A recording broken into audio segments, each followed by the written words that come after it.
A sua vida artística começou que idade, baby? 17. 17 anos. Assim, profissionalmente. Profissionalmente, 17 anos. 17. Uma loucura. A baby fugiu de casa. Foi isso, baby? Fugiu ou não fugiu? Pois é. Fugiu, com 17 anos. Foi porque eu contei pra você, né, que Deus falou comigo. Agora as pessoas falam, como que Deus manda alguém fugir de casa? Bom, o Abraão teve que sair de casa, né? Não precisou fugir. Homem não foge, homem avisa, né? Mulher que dá aquela fugida.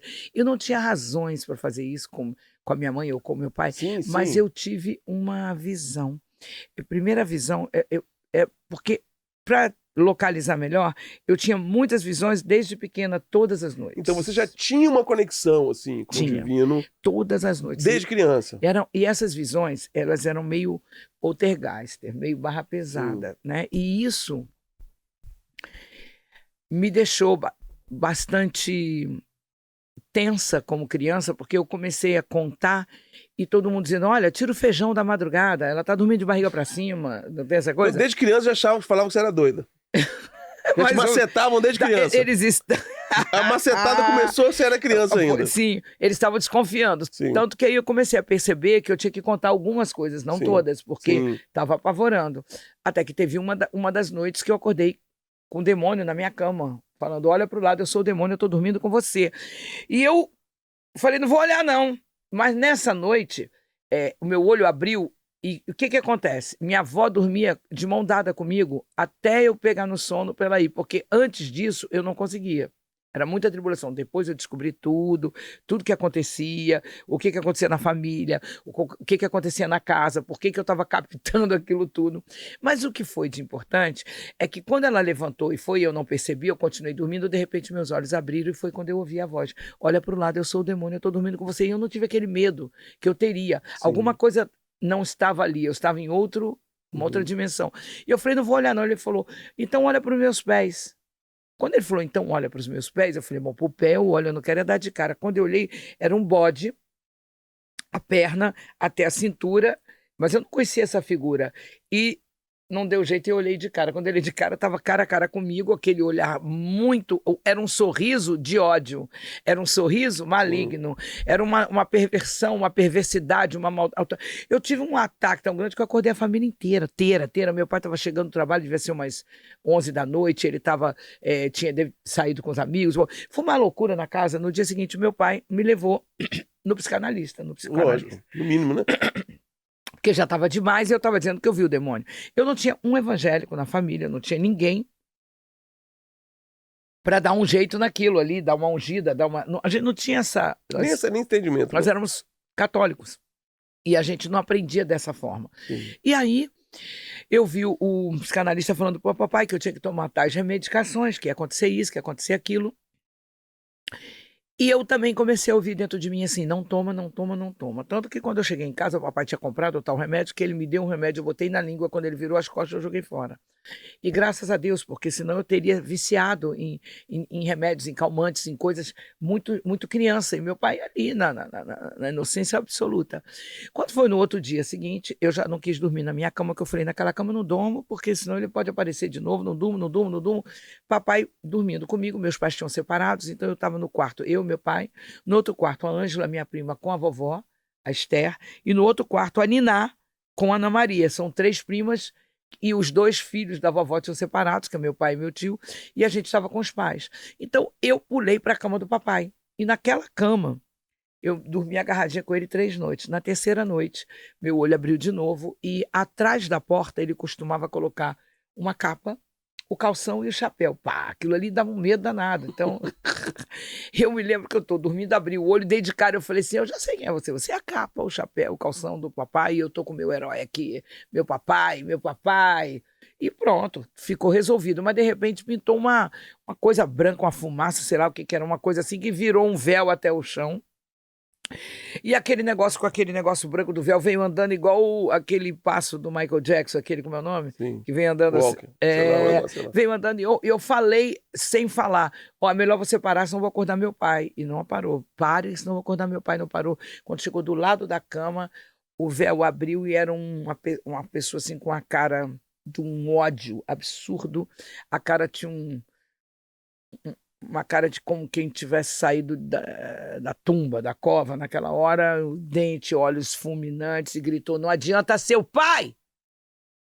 Aquela frase foi de quem estava sabendo de tudo que eu estava ali seguro. E aí eu joguei meu pai para um lado, eu caí para o outro, aí sim, a família ficou desesperada, apavorada, e eu não sabia o que falar nem falar.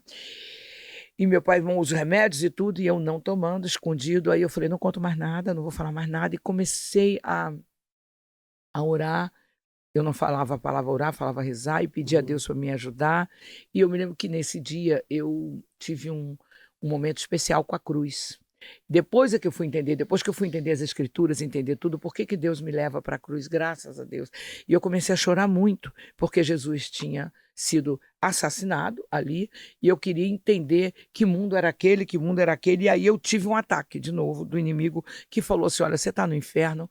Eu falei: eu estou no inferno, eu não quero ficar aqui, eu não quero mais essa vida. Ele falou: então vai lá para a janela, bota a cadeira, coloca o joelho em cima do parapeito, vira a cabeça, bate lá embaixo, vai fazer bofe, você vai voltar para Deus, você sai daí. E eu entrei nessa e corri para a janela, botei a cadeira, e eu me lembro que a minha tia, a avó, a Niná era barra pesada, porque a Niná era muito religiosa, e tudo também para ela era o demônio, e a Niná fazia um papel perigoso, porque na verdade ela acabava trazendo a presença, e eu não estava podendo ficar perto dela, criança, tudo dela eu via o inimigo dela. Bom, resultado, eu fui para a janela, botei o meu joelho, quando eu ia me emborcando assim, eu ouvi aquela voz: cuidado, hein, porque se você não morrer, você vai se quebrar toda, e quem vai cuidar de você vai ser a Niná.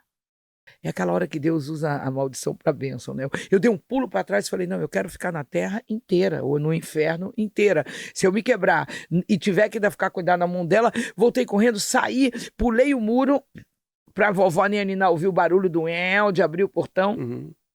E dei a volta no quarteirão, entrei na casa do nosso amiguinho Paulo, que ele não tinha chegado da escola, mas era nessa casa que tinha um quintal grande, que nós fazíamos os teatrinhos. E eu entrei na casa, sentei no sofá assim, a mãe dele chegou e falou: oi, tudo bem?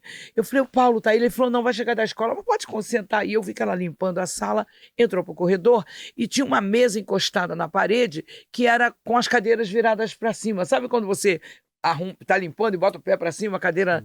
O tampo dela na mesa, e ali eu falei: meu Deus, quase que eu morro, quase que eu isso, quase que eu aquilo. Aí daqui a pouco a voz voltou e falou assim: mas você vai conseguir.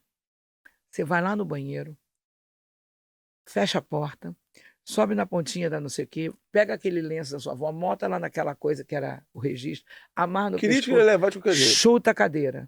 Aí eu falei: não vou, porque depois a Niná abre a porta. Não, você não vai, você consegue, você não vai aguentar aquele picadinho horroroso de carne que você não aguentava, que você tem que comer, você não vai... Aí começou a falar: você não vai aguentar esperar até 18 anos, você é muito...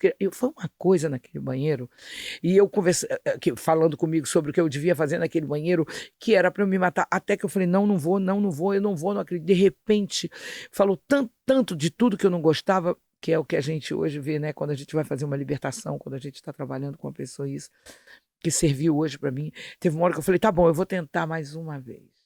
E eu me levantei. Quando eu me levantei, Deus maravilhoso, no meio daquela cadeira, que estava com as pernas para cima, pintou uma luz. Tipo assim, você vê que eu gosto muito, né? De brilhinhos, né? Mas foi isso que aconteceu. Isso aqui pintou, começou aqueles brilhos, eu parei, e eu acho que não só a mulher, mas todo mundo, onde brilha uma coisa, você fala: um minutinho, opressão, depressão, problema, que brilho é esse? Não é? Eu falei: o que é isso? De repente, daquele brilho, abriu e entrou uma cara que era um anjo e falou assim para mim: não fica triste não, tá? Tudo vai dar certo.